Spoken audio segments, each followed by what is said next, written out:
Can you take me back when we were just kids? We weren't scared of getting older, yeah. 'Cause no one knows you like they know you, and no one probably ever will. You can grow up, make new ones, but truth is, there's nothing like old friends.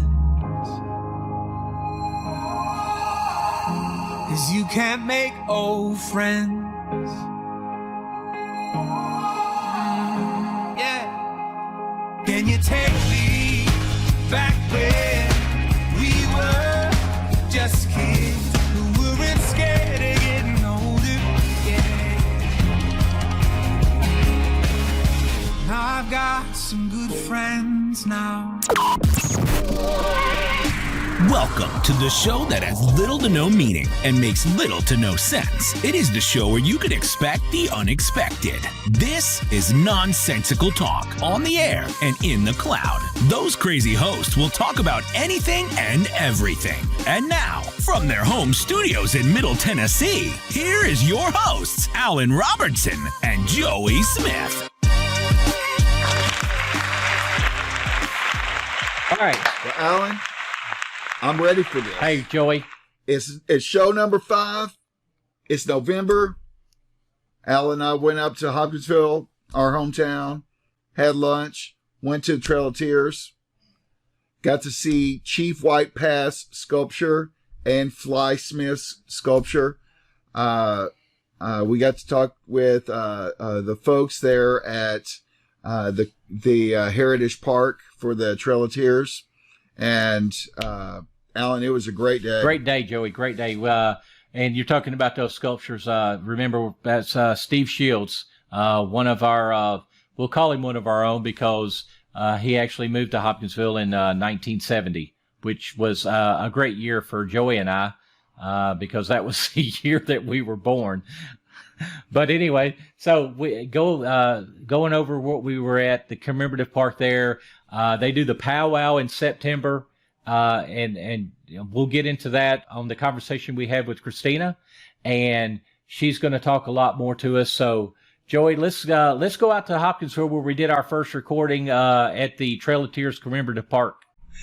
So we're inside the Cherokee room here at the park in Hopkinsville, Kentucky, behind the old Kentucky New Era. For folks who don't know where this is, we're here with Kristina Scott, historian for this facility. Come and talk to her. Come out and visit her. She's full of wonderful stories, and she has already enlightened us this today, and we're going to let her talk because she's going to continue to enlighten us and help us understand the history of the Trail of Tears that we can't do, but do via a book. She's done probably more research than most anybody out there. So I'm going to let you go, Kristina, and talk a little bit about the Trail of Tears. All right. Well, good morning, guys. The Trail of Tears Commemorative Park here in Hopkinsville is actually settled on what was a ration stop on the northern route of the Trail of Tears. There are actually 4 different routes. So if you look at the map, you'll see how we ended up in 9 different states. There are 9 states involved.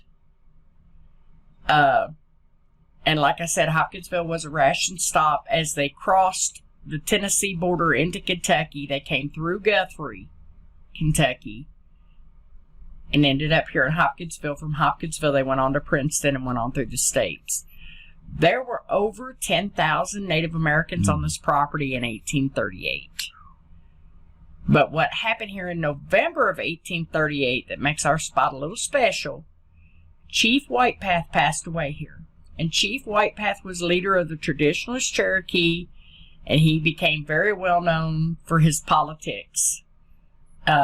Later in his life, as a matter of fact, he really wasn't as well known until he started fighting the Cherokee removal. Now, when he passed away here, they wanted to bury him where people could pay their respects. He was told he could not be buried in the city cemetery at that time because he was not white. And I always like to remind people, you got to remember this is pre-Civil War in southern Kentucky. Yeah. So it's kind of how it was. Yeah. When they came back here kind of lamenting, what do? The farm owners here said, well, you can bury him in our family cemetery here on the farm. So he was allowed to be buried with his name in a cemetery where everybody else was going to come through here and they could pay their respects. On the very same day, Chief Fly Smith, see? I messed it up too. We messed her up earlier. We were I said talking Chief about it. Fly Smith, and she said, "Let me correct you," before we were recording. And now you got to correct me. And no, Fly Smith also passed away on the same day, and they were assuming he was a chief, and so he was allowed to be buried with his name too. We do believe there are other unmarked graves here at the park, but we can't prove it. yeah, when you think that there's 10,000 people that are coming through here, Right.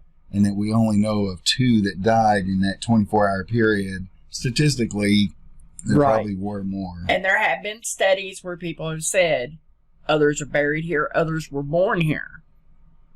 So, again, we just can't really prove it because all we have is journals and diaries and things to take this information from. We do know about White Path because Hopkinsville did have a newspaper at the time. We were kind of a booming city back then. Yeah. And it was written in our weekly newspaper. It was called the Hopkinsville Gazette, is what it was called. And it was written earlier this week. Chief, White Path passed away and was buried. And so we actually have There's newspapers. documentation. There have been extensive studies where we actually have names of detachments. We have who was in there, who was...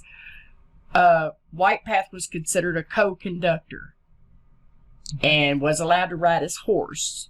By the time he got to Port Royal, Right. there were letters back to the Indian agency that the old man wasn't going to make it, that he had become so ill he couldn't even ride his horse, and he was fighting them to be able to ride his pony. And they finally got him where they put him in a wagon. And so he was in a wagon when he got here. He was already very ill. Earlier I was talking about where they crossed the state line into Kentucky, which is a place called the Stagecoach Inn, is what it was called at the time. They did not stay at the inn. They did stay on property adjacent to it. There is a well that still stands there at the Stagecoach, and they are on the National Registry too. They are a certified site. And White Path drank from that well and said he felt better. He could make the rest of the trip. So at that time, the medicine men that were with him blessed the well. They call it the Well of Sweet Water. And you didn't even know it. No, I go there all the time with my daughter. He goes there and But does. did you know what it was? Yes. Yes. I want y'all to get down there because I've We been went to told that powwows there. Mr. Britton Mm-hmm. is just fabulous. You need to see if you can get a hold of Mr. Yeah. Britton. And he's an actual park ranger. So, Okay. Now, we saw some park rangers out there that passed us while we were in the, we were right there At the state at park. the state park, and where the river crosses the road there, and Red as a River, matter of fact, yeah. Red River, yeah. Because I've got a video of him standing on the bridge, and it's coming off of the Trail of He's got a Tears. drone that flies over. Yeah. it was actually named as one of the, I don't want to say pristine, that's not it, but one of the best Trail of Tears sites in Tennessee since they've done all the I really improvements wish and the stuff. state, and we've been Because you know it went advocating down for a while there. when the bridge washed away. Right, it kinda that just covered went down. bridge, And, But that's actually discernible trail Mhm. that you hike there. Now, you mentioned that well Yeah. that Chief White Path drank from. I wonder if that well is it like on someone's farm? Or? Well, it's on the Stagecoach Inn property, Okay. but it is certified. The well itself is certified, not the inn. Okay. And you were saying that it does now have water back in it. Right. When they had to tear out the tree and start, rehabbing. The guy who bought it, when they started digging and trying to replace the stones and everything, they actually hit water. So there is still water running to that well after it had been filled in so many years. Because, of course, people were kind of being disrespectful and throwing things in it and that kind of stuff. So all we knew back in the 90s was we had to fill it up with dirt. Yeah. And so it had been filled in where it was only 18 inches deep. But when they did this and hit those tree roots and stuff, there's still actually running water to that well. I guess if you think that water table is still there, no matter if the well's gone or not. Right, because it's spring fed. And so it's coming from somewhere, and it's beautiful, clear water. It's amazing. And they do have it put back together. So it is able, you can walk up to it, you can see it. They're getting the sign replaced. There was a sign there that talks about White Path drinking from it and the medicine men blessing it, calling it sweet water. So they're getting that. We actually have photographs over here if anybody wants to come and see. Photographs of the original sign and the original well house. Matter of fact, there's some right behind you too. Some pictures of the stagecoach. So I'm tracking this. They come through Port Royal. Then Chief White Path is ill because there's been documented that he's been wanting to still ride his pony, but they convinced him to get in a wagon. Right. They come through Guthrie, and then they get here. Right. And there is actually a stop between here and Guthrie called Radford Farms. And some groups stopped there because, again, most of the Cherokee Nation had adapted Christianity. They didn't walk on Sundays. Oh, okay. So and they stopped at Radford Farms to have Sunday service. Okay. And we had that recorded through the journal of Reverend Daniel Buttrick. Okay. And he talks about stopping there. The that farmhouse. Is really good history because that could let us know not just that after arriving here that he passed away within 24 hours.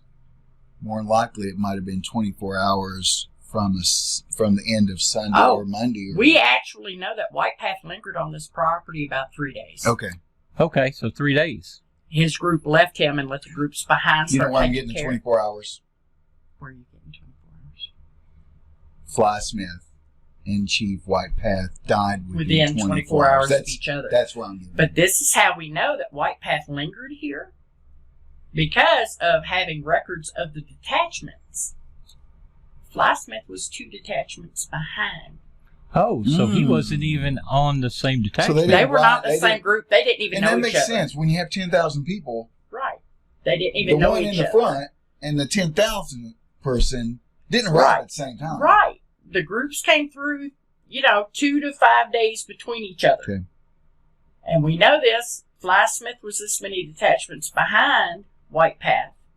We also know because Reverend Jesse Bushyhead, who was a full-blood Cherokee but was a Baptist minister, he went away to school to become a Baptist minister.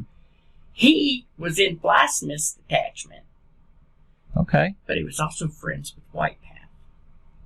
Oh. Even though White Path was leader of the traditionalists, which means he was probably not a Christian. Okay. But Reverend Bushyhead is the one who buried White Path. Okay.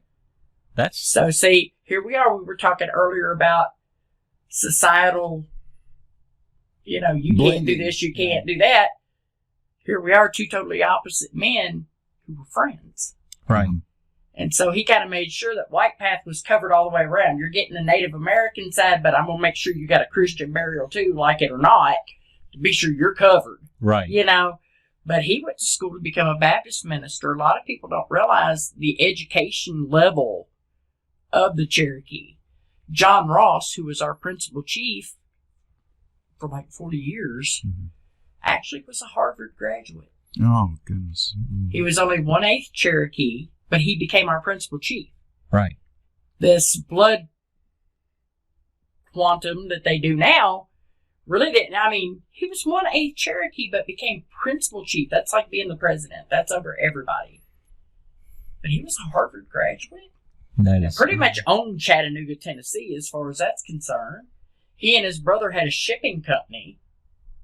His group went by boat, by the way. They went the water route. So he could take his boats. right. These people are not dumb. No. Now, you mentioned John Ross. Uh-huh.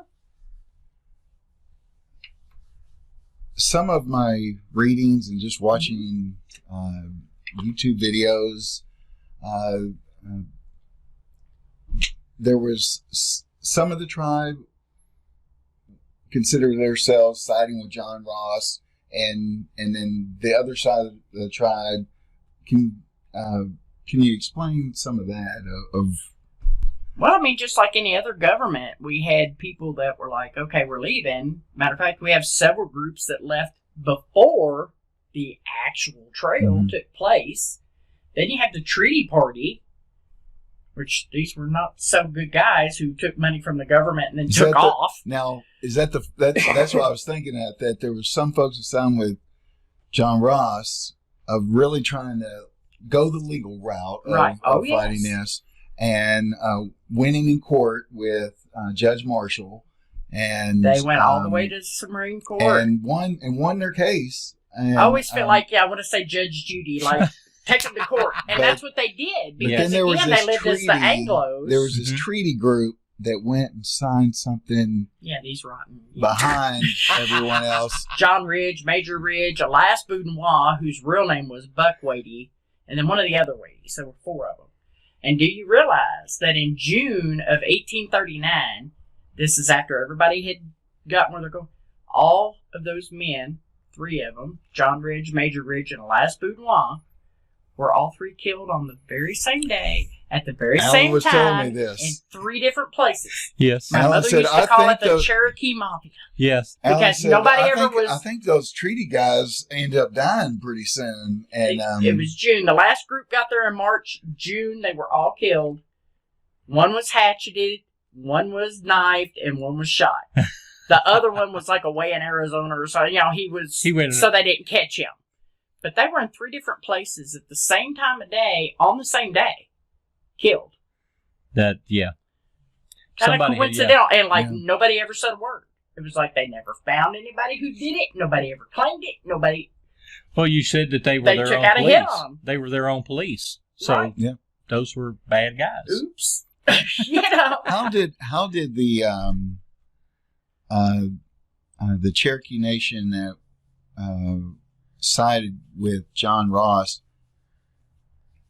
how did they first find out that some treaties, that this group has went and signed this treaty that they're all leave? Again, the Cherokee were very educated people. They did have meetings. They did have.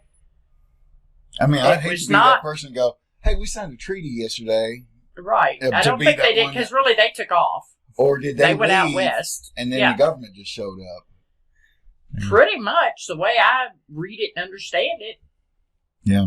And with John Ross making an announcement to the people, look, so many of us are dying, let's just go.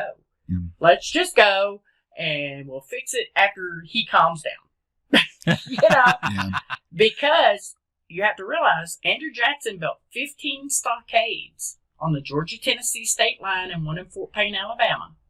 And basically the state of Georgia declared itself to be sovereign. So then they passed all the laws going, oh, well, Indians can't own property. Indians can't vote. Indians can't. You can't have your religious meetings. You can't. That's how a lot of times they ended up in Red Clay, Tennessee. They came across the state line to have whatever meetings or whatever they were doing. Then it got nasty because these are the last ones who were like fighting the removal. Mm-hmm. So then they would just arrest them for nothing. They go and grab them out of the field. Oh, you're an Indian. Watch this. And they would put them in the stockades. Many people died in the stockades from dysentery, exposure, that type of thing, because they were big cattle pens. There weren't buildings. They weren't jails. Right. They just had the big tree fences and locked people up there. Well, of course you're going to get dysentery. You think people are using the bathroom just anywhere. They're just throwing food at them. They're doing, and these were the people who were fighting, no, I don't want to leave. Right. And that's why they got it. There are several groups, like I said, that actually left before. They're like, we got to get out of here. And they would just go. Or there's people like my family's story. They hid in a cave. They ran off, hid in a cave. When it was over, they homesteaded a farm. You know, that farm was in my family. I was telling him earlier it was in Humboldt. So they went, you know, West Tennessee and down near Milan.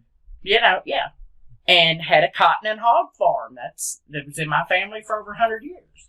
My father used to make us go pick cotton so we would stay in school and not have to do that when we grew up. Okay. That was his thinking. I'm going to make sure this hurts so you never want to do it, you know, and never, you know, you better stay in school. So you have those stories like that, or those that escaped over the mountain, because if you stop and think, there's so many Cherokee in North Carolina. Yeah. Yeah. He didn't want North Carolina. He Just wanted want that Georgia. little spot at the foothills of the mountain where Tennessee, North Carolina, and Georgia meet. Where they found gold. You know? And you think about it, if you go back in Georgia history, at one point in time, Georgia was a penal state. Okay. They sent rapists, murderers to Georgia to break rocks. Because where in America do we get marble? The state of Georgia. If we're not ordering it from Italy, you're getting it from Georgia. Prisoners were down there breaking rocks. Somebody hit gold. Because you know, it's Stone Mountain. It's Yeah. marble. Yeah. You know, it's all marble. They were mining that marble. Again, like you were saying earlier, people don't realize the Cherokee were so acclimated to the Anglo way of life. They hired attorneys. There's a receipt at the Smithsonian Institution where they paid almost $3,000 for attorneys. And here's Chief Justice Marshall going, you can't do that. Andrew Jackson's like, you want to stop me? Come stop me. Built these stockades. Georgia agreed with him. And that's, again, it wasn't the U.S. military that did this removal. It was militia members. Oh, okay. And so many of the conductors and stuff, maybe lieutenant, colonel, whatever, they were militia members. And they may have been military before, but they were like off-duty U.S. military. They were doing it as a side job. But you also don't realize when the Cherokee went and said, okay, that's it, we're moving ourselves if you let us wait till fall. We had one of those years where it went straight, here's summer, sweltering heat, you get up the next day and there's snow on the ground. There was no fall. Right. And that's why even they say in the newspapers in November of 1838, when Chief Whitepath passed away here, it was sleeting. The ground was already frozen. It was miserable already. Usually the first week in November, our trees are just starting to turn. Yeah. We hadn't really gotten into it good. We don't snow till January. Right. You know, I don't think I've seen a white Christmas in ages. Right. Because it just doesn't do that here. You're going to get Valentine's Day snow. Right. You know. And that was the kind of year it was. And we actually have, from the Smithsonian, we have meteorological reports throughout the whole thing. We have food. We, like I said again, each group that came through had a conductor, had a co-conductor, had members of the light horsemen, which are the police. Each group had either a missionary or a minister with them. Each group had a doctor or a nurse with them. They made sure everything was covered as best they could. There were wealthier Cherokee, and usually the wealthier Cherokee, they'd come up and knock on the door and go, okay, you've got 30 minutes, get what you can get and come with me. Because then they wanted to put those homes in a land lottery. And that's what Jackson did. Whenever they cleared out a cabin, we had businesses, homes, farms, everything got put in a land lottery. Now, if they just wanted, there were those who wanted to loot and burn. That was usually the poor people. They'd get what they could, just burn what was left. The good stuff they put in a land lottery, and this is what happened to Whitepath. Whitepath was going back and forth from his home in Turniptown, Georgia, which is now Ellijay, Georgia, Okay. and to Washington, D.C., with John Ross fighting the removal. He came home from one of his trips, and there was a pioneer family living in his cabin. Had taken over his little farm, and he couldn't do anything about it. He had no rights to go and complain, hey, there's squatters in my house. Too bad. He surrendered himself to the stockades, because that was it. Yeah. That was his final straw. He couldn't take it no more. bear in mind, he was in his late 70s. He was not a young man. Yeah. Especially for 1838, where the average pioneer, 40 years old, is considered a good life. Right. He was in his late 70s. And he turned himself into a stockade at Rattlesnake Springs, Tennessee. And that's where he walked. He was in the stockade almost a month before he left. And again, he was co-conductor of the Elijah Hicks detachment. Right. And got to ride his horse, like I said, till he just couldn't, at the Tennessee-Kentucky state line, he just couldn't do it no more. But can you imagine you're away on vacation or you're away on your job and come home and there's somebody in your house and you can't do anything about it? Yeah. You know, I read somewhere, and you might be able to shine some light on it, that whenever they started all of their legal processes, that they were recognized as their own nation. Yes. And so one of their very first legal processes or challenges was, if you're your own nation, your case can't go to the Supreme Court. Right. Because that's the Supreme Court of America. But And so again, they were suing an American. And they had to get someone else to file the federal lawsuit for them to start the whole process. Right. Well, again, that's why they hired attorneys. Yeah. They were hitting and it's those just things, like us. If we had someone from a different nation and they wanted to bring a lawsuit, what would they do? You know, I'm they would speaking have for even though, because the offense was by. I mean, think about this thing. Yeah. They had the bravery to sue the president. Yeah. You know, I don't care who you are. We're suing you. Well, that didn't work because back then the president could do what the president wanted to do, regardless. Even though we had the system set up with vetoes and this and this. Right. Yeah. Wasn't working when Jackson said, and you've got to remember too, he was actually retired from the presidency by the time all this went through court and did all this. 1838, he was already retired. He was sitting on his porch down there in Nashville. Didn't they come through and he refused to let them stay on his property? I don't know if he refused to let them stay on the property because I don't think that was even an option. I don't think they would have even asked. Okay. An old story is, and again, I have to say an old story because there is no proof, but they say he sat on his front porch and waved when the groups walked by. Really? Because they did march right in front of his house. And the Native Americans were told, do not look in his direction. Do not bow your head down. Keep your head up. Walk straight ahead. Do not acknowledge him. Because, of course, in Cherokee culture, one of the biggest disses is you don't look somebody in the face when you're talking to them. If you don't acknowledge they're there, they're dead. They're ghosted. And so they were told, and never ever let your head be down to show that you've been beaten down. And, of course, that's an old story. Of course, people embellish, oh, he was drinking a glass of, he was drinking his sweet tea and waving and doing. There's a lot of history on, and I do know that there are people who put Jackson up here. Okay, he's the only president in the United States we did not have national debt under. Wonderful. How many banks did he close to do that? Right. He did have he was kidnapped, he was shot, he was stabbed, he watched his mother be killed in front of him. Wow. Yeah. But he was a dirty dog. Those things may have produced. Right. Of course we don't. I'll put another example out there, and I think, he might have been touched because of a lot of stuff he went through. Yeah.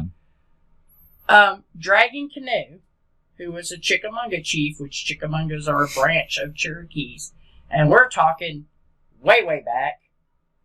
I think it's the 1500s, maybe 1600s. And he was known for being just crazy out of his head. If you looked at him wrong, he'd kill you. He was a war chief, so he was always starting fights with people. They do say that he was a smallpox survivor. And I have seen paintings, and you see that he's all scarred up and stuff. And I wonder if maybe he hadn't been brain damaged. from the fever, from the smallpox. Yeah. And that might be almost like a crocodile. That might be what makes him crazy and mean. You know. The medulla But oblongata. you're a medulla. Yeah, right, exactly. You know. I want to, okay, Bobby Boucher. Waterboy taught us that. And isn't that funny? You learn. I know. You're watching a funny movie and you learn something. It's like stuck there. But you know, it makes you wonder. Maybe he had some kind of damage from an illness, from an injury, or something that kind of made him. Or maybe he was just mean. You know, I took William Turner's history class at Hopkinsville Community College, and he was he said you'll never see a photo of Andrew Jackson without like a scarf or an ascot, because you mentioned that he witnessed his mom getting murdered, that a British soldier cut his neck, but he survived it, and his scar is there. So I said he went through a lot. Yeah. He did go through a lot. I'm sorry. But he was just as two-faced as he could possibly be. We do have a book in there, too. Might interest you. It's called Jackson Land. And see, just seeing the title of the book, I would have been like, I'm not. Well, the Trail of Tears. We're in the Pennyroyal area. Right. Some say the Pennyroyal. I still have that. I know. We still have a bad, Pennyroyal. And people go, what's that? It's like it's a flower. And they're like, no, it's not. It's like, no, it's Pennyroyal is the flower. And it's just. Pennyroyal. But west Southern Kentucky, we murder the language. lakes is called the Jackson Purchase. Right. And so I guess that was part of the Louisiana Purchase is. Well, saying that's the thing, too. Like I said, this book, I ended up getting it because it was recommended by the Trail of Tears Association, which is very important to me. And it basically shows, here's Jackson's policies, here's Ross's policies, here's Jackson's, here's Ross's. And it's really, really cool because we have another book that was written years ago called The Rise and Fall of the Cherokee Nation by John Ely, which has been the book. You have to read it. That's the book. And people are like, wait a minute, this doesn't make sense. This doesn't make sense. Somebody finally wrote the book to explain that book. And it's really great because it does show the difference in the men. Because John Ross was a politician. You know? Something that interested me is prior to the Indian Removal Act, the Cherokee community in Georgia and southern Tennessee and Alabama and in Kentucky, if we went there today, it would be hard for us to tell those communities from the white man communities. Absolutely. There were buildings. There was a schoolhouse. There was a bank. There was a city hall. Your newspaper that the office. Government. Absolutely. And so it was. We were very acclimated to the Anglo way of life. Again, like I said, to pimple on everybody's history. Cherokees owned slaves. Yeah. And some of them were Indian slaves. Some of them were African American slaves. But I mean, they lived as their Anglo in the 1800s. Yeah. You had a plantation. You had a couple of slaves. There were almost 1,000 documented African Americans on the Trail of Tears. Interesting story.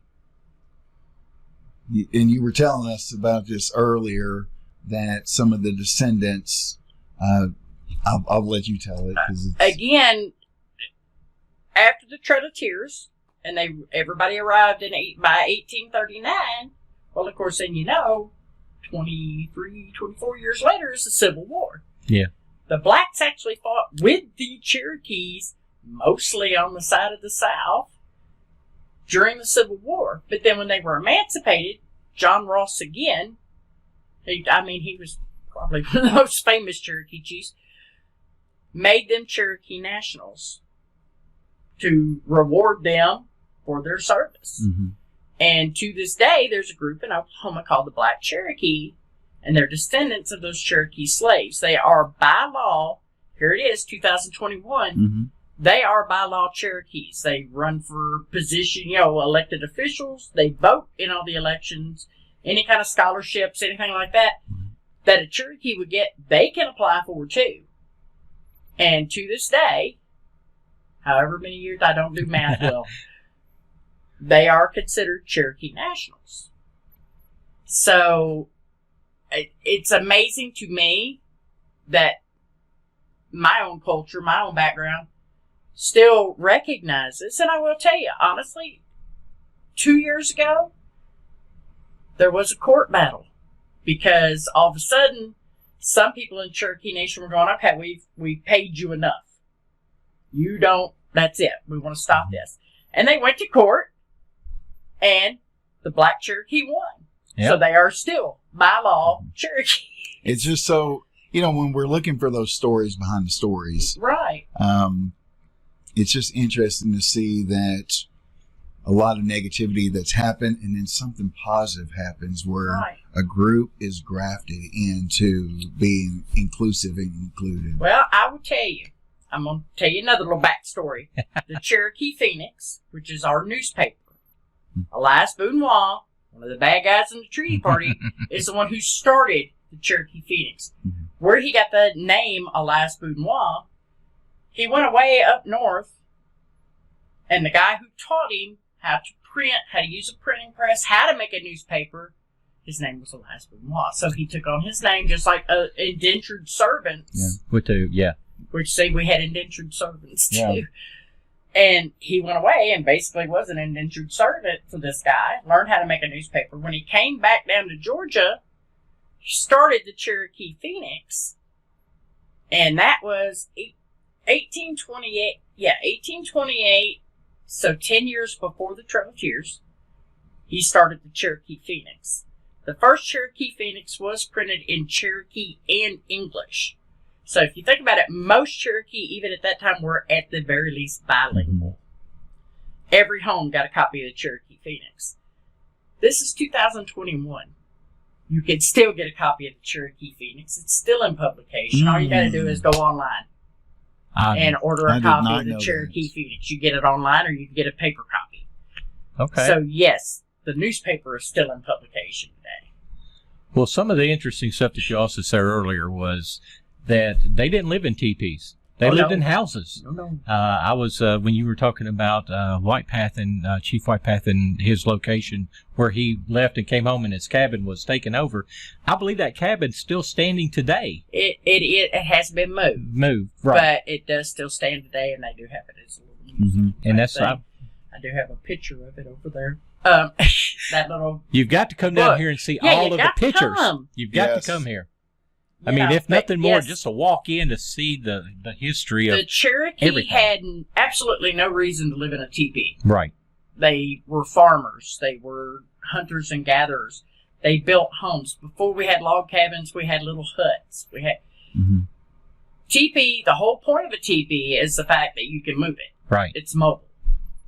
They had no reason to do that. A lot of Cherokees actually had two cabins. And they would build this cabin.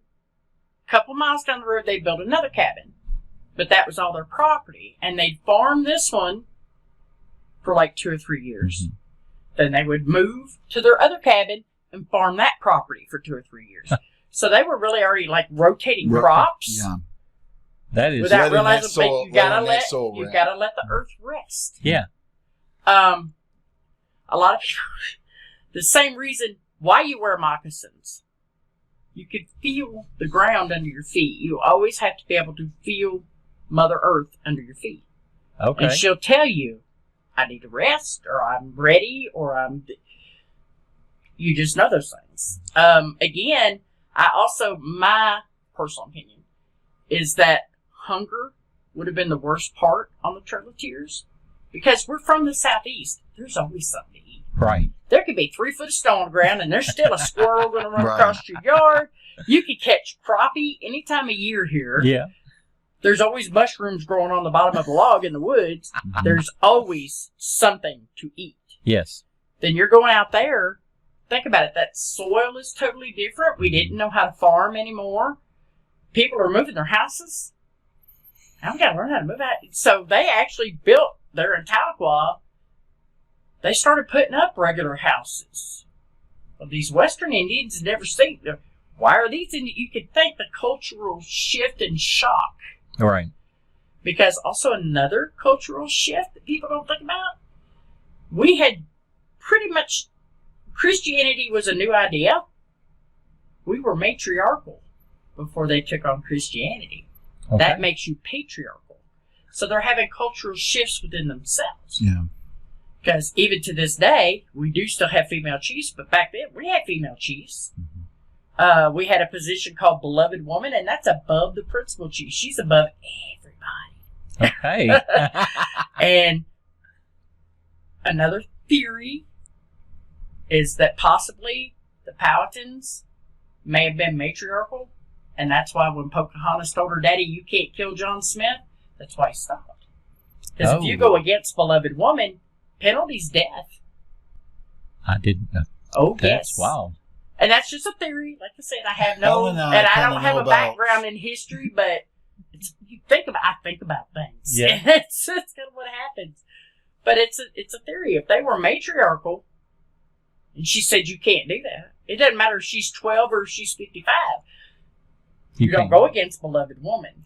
Alan, I agree that we've experienced that. And you don't go against beloved We have women. beloved women Well, at so we home. must I have will that. tell you, do you know that a Cherokee woman could divorce her husband? And all you had to do was put his knife and his shoes outside the door and he could not come back. Period.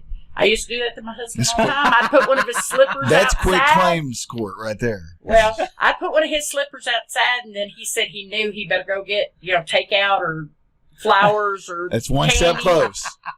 just to put that shoe back inside. But it's because the women owned all the property. And that's where a lot of people, when they're tracing their genealogy, they'll hit a roadblock and they can find nothing. Because as Anglos, we've been taught your daddy's name, your daddy's name, your daddy's name. Mm-mm. Your daddy's name didn't mean anything.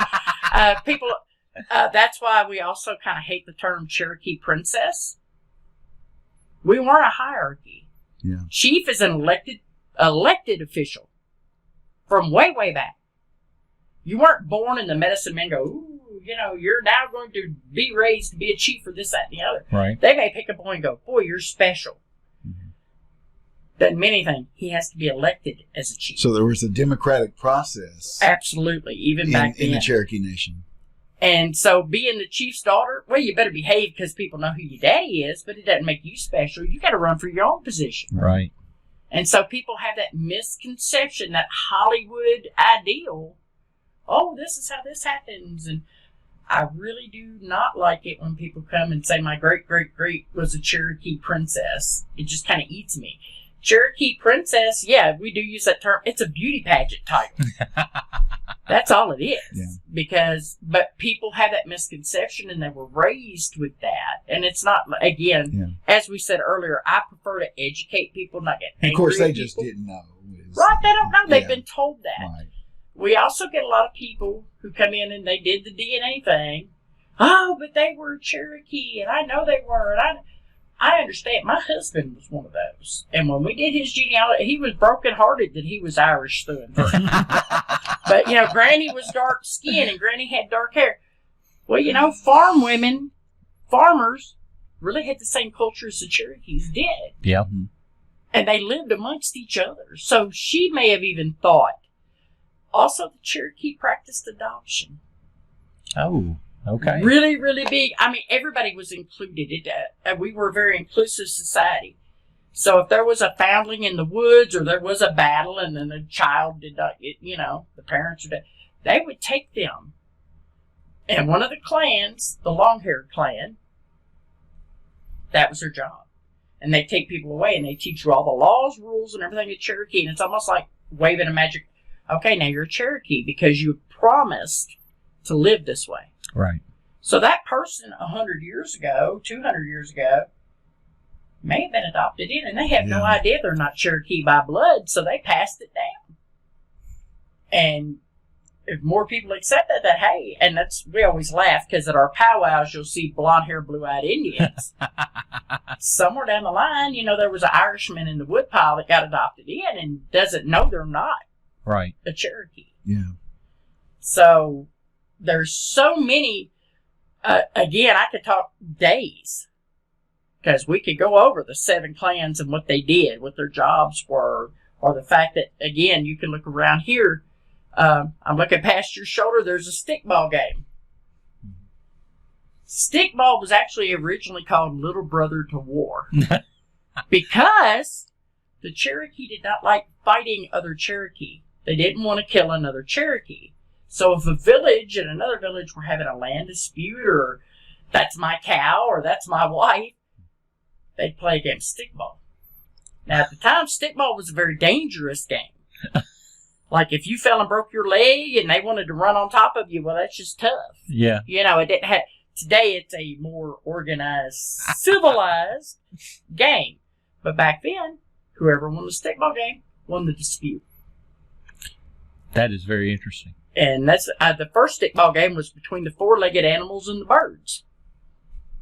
And it shows you the 4-legged animals would not... They were little bitty mice. They came up and told the birds, can we play on your team? We want to play. And the birds were like, you got 4 legs. Go play with them. And they're like, oh... But the bear and the turtle and the deer, they said we're too small. They don't want us. So the eagle and the hawk came down and cut wings out of the top of a drum, out of leather, and attached it to one. Then the other, they didn't have enough leather left, so they pulled him until his skin stretched between his arms and his legs. They made the first bat and the first flying squirrel. Oh, no. And the bat could, fly all kinds of crazy, and the flying squirrel was way up in the trees. They ended up getting the ball and winning the game for the birds. So that's how we got a bat and a flying squirrel. That is a neat. It is your story just brought that to life. The whole story, it talks about the bear lifting logs, like lifting weights, and, and folks, you're the going to have to go turtle to YouTube to polishing watch his this shell. So yeah, I got stories. Yeah, we'll show that. We'll certainly show this graphic, but this is out of everything that's in this room. Everything that you see here, there's one thing that tells a story. Because I know that everything tells a story here, but there's one thing that I know is a story that you'd want folks to know this story so they'll come here and get to see everything in here. What would it be? I can't. Yes, you kind of like telling your mother, which one's your favorite child? Yeah. You can't. Because, the story of Sequoia, and I like to get into it about this time of year. Sequoia, and everybody knows, most of them is Cherokee. He created the written language for the Cherokee. And you got to remember, like I said, we were already educated people. So the first book that was translated was the New Testament of the Bible, which is a hard enough book to translate. Right. Was translated from Greek to Cherokee by a 15-year-old boy at Brainerd Mission School in Tennessee. But previous to that, when Sequoia was creating this language, he became so obsessed with written language and passing messages between people great distances. He's out there with big old catalpa leaves, great big leaves. That's why they're called talking leaves. You'll hear books called Talking Leaves. And he's making symbols. He'd taken bark from a tree that had been struck by lightning, because it's like charcoal. He's writing on these leaves, and he's making weird signs, and he's making weird sounds. His wife thought he was conjuring spirits and accused him of witchcraft. He went on trial for witchcraft. Oh, my goodness. Good Lord. He had to prove that he was trying to educate the Cherokee people and not conjuring spirits. He was able to prove that, but his wife was still so angry, she burned his work and divorced him. He had to move away and start all over again. It took him 12 years to complete. So he obsessed but he was a silversmith and a dairy farmer, and he wasn't out there doing his work making money. He's out there making weird sounds. He actually then was sent village to village to teach every Cherokee to read and write. It's called a syllabary because each of the symbols is a syllable in a word. So, basically, it's phonics. Oh, okay. There's 86 symbols. In that frame. And, like I said, that's why if you speak Cherokee, you can learn to read and write it in less than 2 weeks. But if you don't, good luck. I have about 4 words I can say that. My Kentucky tongue does not wrap around it very well. As we said, I think in our 3rd podcast, we talk with a drawl. So I have friends from way up north, and I always tell them, I hear Southern. Slow down. I cannot. I hear in Southern, and I speak in Southern. I even told you on the phone, I feel like I sound like cornbread, so there's no telling what your folks are going to hear. That's okay. We're all from around here. Most of us are anyway. And I would like to tell y'all, too, while I'm thinking about it. Sure. My cabin is almost 200 years old now. This is an 1800s log cabin. It's 2 rooms with a loft, so it was a pretty fancy cabin. Mm-hmm. The earliest owner we can find was a African-American man named Sam Dillard. Sam Dillard. And to have this fancy of a cabin, he was either a freedman or very well loved. I mean, even most around here, we have a few of those shacks left. Yeah. And they are literally 1-room shacks. Mm-hmm.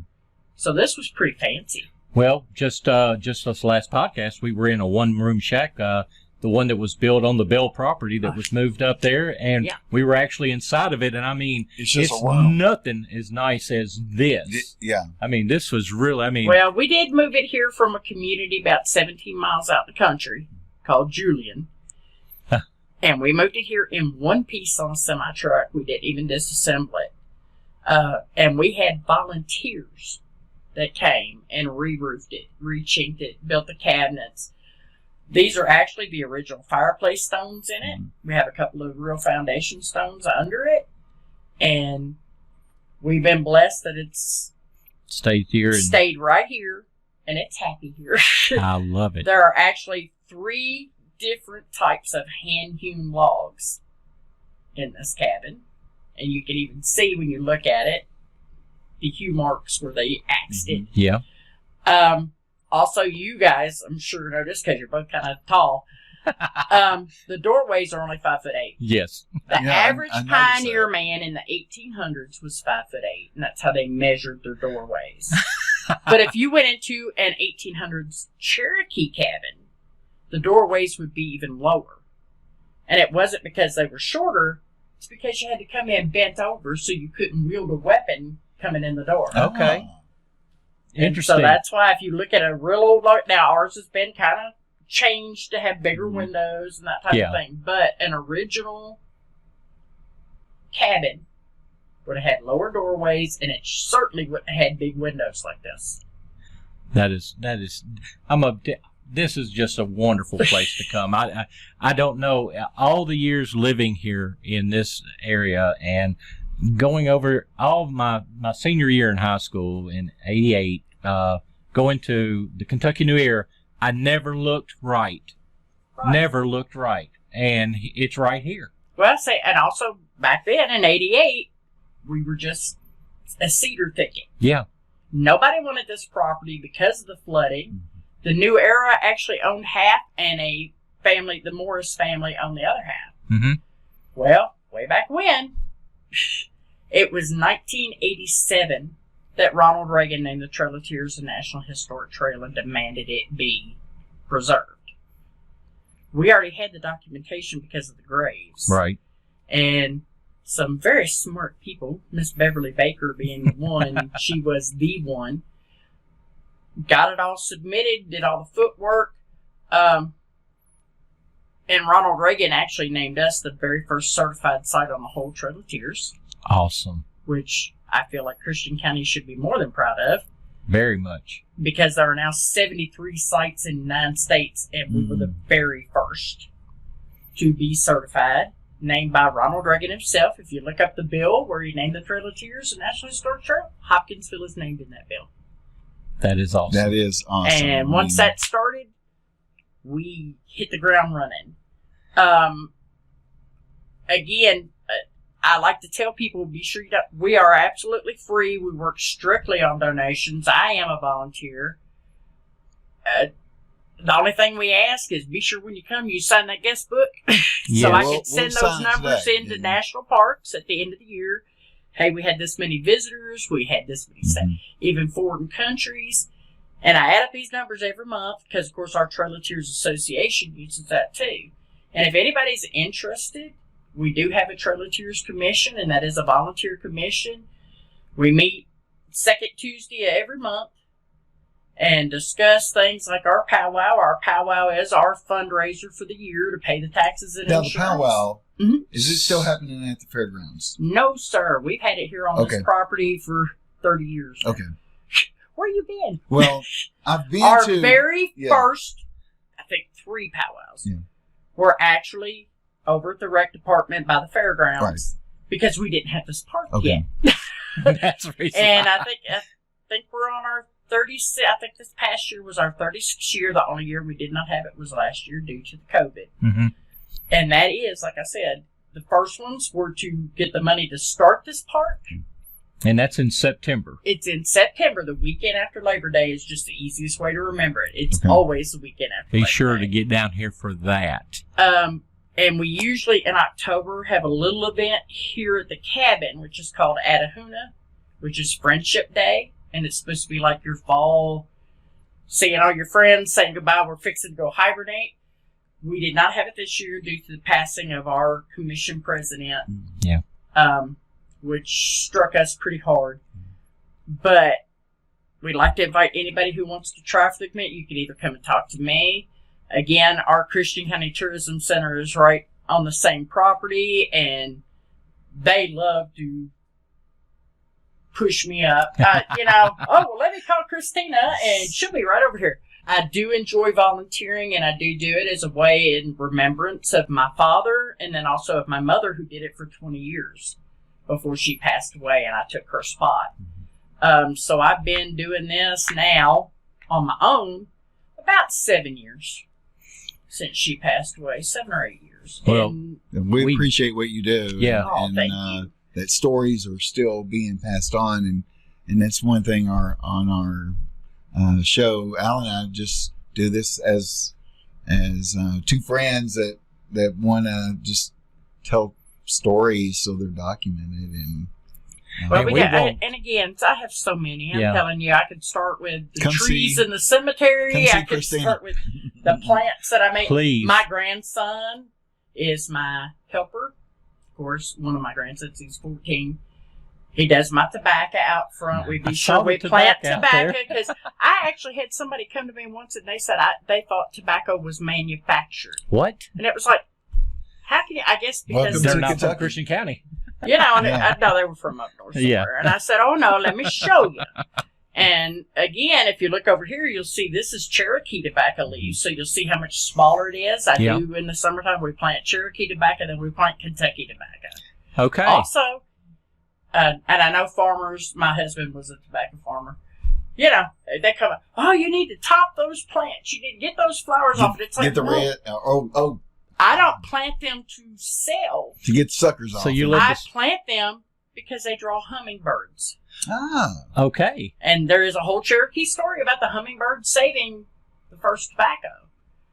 And they do, I'm telling you, I was covered in hummingbirds and butterflies this summer. That is When awesome. it starts blooming, oh yeah. So if you But want again, there's a hummingbirds, story. if you want hummingbirds, plant you a Plant at tobacco least a tobacco plant in your outside garden. in your yard. Yes. Mhm. And they will come. Don't forget, get down here. It's right here in our backyard. Come see Kristina. She can tell you Bless y'all's heart. before we even started recording. I've got so many stories that did not make it onto this show that were very, very much interesting. And I wish we had a whole nother couple of hours to sit here and just I know listen. to y'all them. got to go see one of my favorite We people. got to go see another. We've got folks to see, and we appreciate your time today and letting us focus on the Trailatiers for our November podcast. We're going to try to get some of these photos here. Going to try to get them up on the website. Come to our website, watch the show. Come on.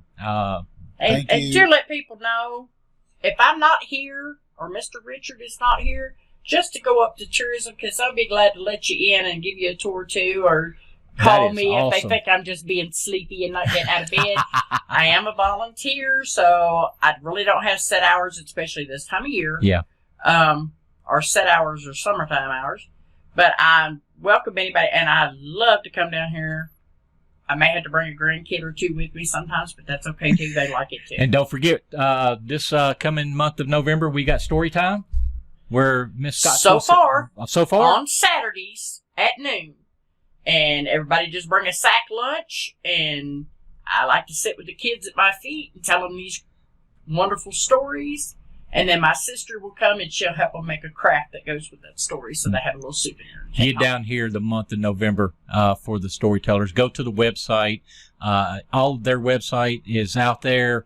It has all of the events. They keep it updated every week. There's something going on. We'll share this on and we will be on social our media. Yeah. We also do have a Facebook page, which is Trail of Tears Heritage Center on Facebook, and that is me. Yes. So if you go on there, you're going to get an answer. You're going to get the information that I say. Awesome. And if you want to have a conversation with her, she will have it with you. Get down here, okay? Yeah, y'all got more than you bargained for, didn't you? Yes, ma'am. Thank you, Kristina. Thanks, guys. Well, Joey, we had a great time there at the Trail of Tears with Kristina Scott. She is so full of knowledge, and there's so much that we listened to, we learned. Stuff that you need to think about planning. You live in Middle Tennessee, Southern Kentucky, Middle Tennessee, whichever. Get to the Trail of Tears, Commemorative Park. Just remember, they are there. They have been there. They were the first park registered for the Trail of Tears, Joey. National Park Service, Ronald Reagan, out of all the Trail of Tears sites, that was the very first one designated by the president. And it's right here within driving distance of Middle Tennessee and Southern and Western Kentucky. And some other things I learned at this visit was about the Cherokee people and how traumatic this was, that this was closer to a civilized and acclimated community, where they were less like the other indigenous people and Native Americans, that they would build towns and banks. I thought that was so interesting that Kristina was talking about. And what was some of the other things that you thought was interesting? The great things that I thought that were interesting was the actual Chief White Path and Fly Smith, the sculptures. I'm telling you that Steve Shields did a great job on these sculptures, and Joy and I, we were standing an arm's length away from them. We've got a picture on our website of us standing right there. Go to the website, take a look at all the pictures that we took inside. We were actually filming in the Cherokee room of the log cabin there that's located on the park grounds. Kristina was so much full of knowledge with places to go. One of the places, Joey, is down by where you live, there in Guthrie. Yeah. Port Royal and Guthrie Road, that the Trail of Tears came through Port Royal, came through Guthrie, and Chief White Path was very sick. There's a lot of journals where they were trying to get him to not ride on his pony or his horse and ride in a wagon because he was so ill. But he stopped and got some water from a well that has been preserved by the national parks. And Alan, what was the name of that? The Well of Sweetwater. And if I'm not there in Guthrie. Yeah, and what had happened is they had filled it up over the years and impacted it to where it was not a well, really. It was just a little sculpture there with a sign on it talking about that was where Chief White Path actually took a drink, felt better. Started feeling better. And went on to Hopkinsville for one of their stops, their planned stop there in Hopkinsville. But since over the last couple of years, one of the trees that was right beside the well that had the sign on it that actually said that it was blessed by the Indian, the medicine men there, and that tree had to come down. But when they were going down to take the roots out of that tree, they actually started digging the well back out. And guess what, Joey? There was still water at the bottom of that well. They hit water. Yes. That there's still spring water hitting it. And so there's so much history around us, guys. Yeah. We had a great time doing this show. We're going to put a lot of links on our website, a lot of links on social media. Go to the website, like it and follow it, and subscribe there by putting your email address in. Go to YouTube, hit the follow and subscribe button. You'll get to watch the videos of us doing this and see some of the interviews in person as we have the cameras there and look around the Cherokee room. And you'll also want to follow us on your favorite podcast app, because you can listen to it in your car, at work, but use all these methods, because you're going to get something by watching the video, but you could also listen to it by hearing some of the stories. So you want to just not use one method to follow us. And also you'll get to see the links. If you want to research some of this on your own and go to some of these places on your own, we encourage that, because one thing that Alan and I started talking about was we've got to go see these things. It took us 50 years.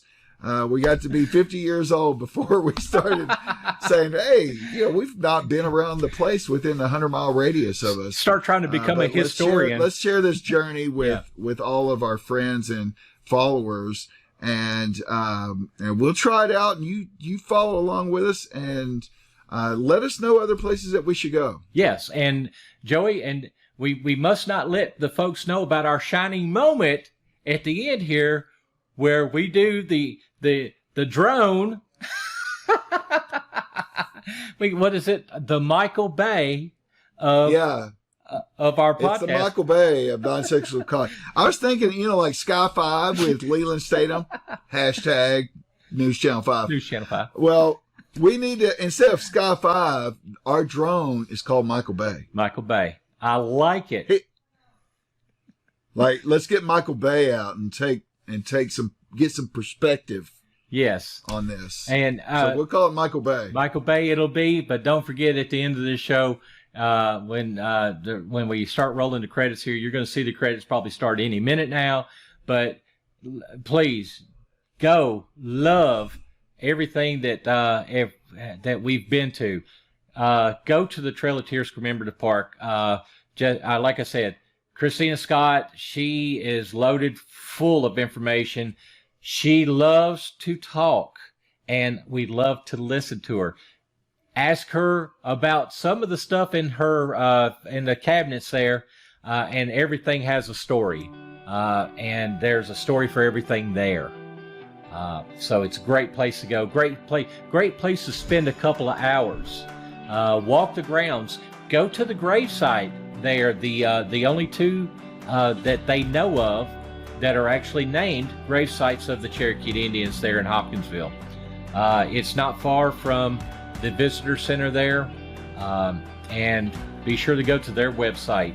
We're going to post a link to it on our website so you can get there and follow up some of the stuff that Joy and I are going to be looking at over the next couple of, actually coming up in 2022. Joy and I are going to have so much fun. I can't wait. I'm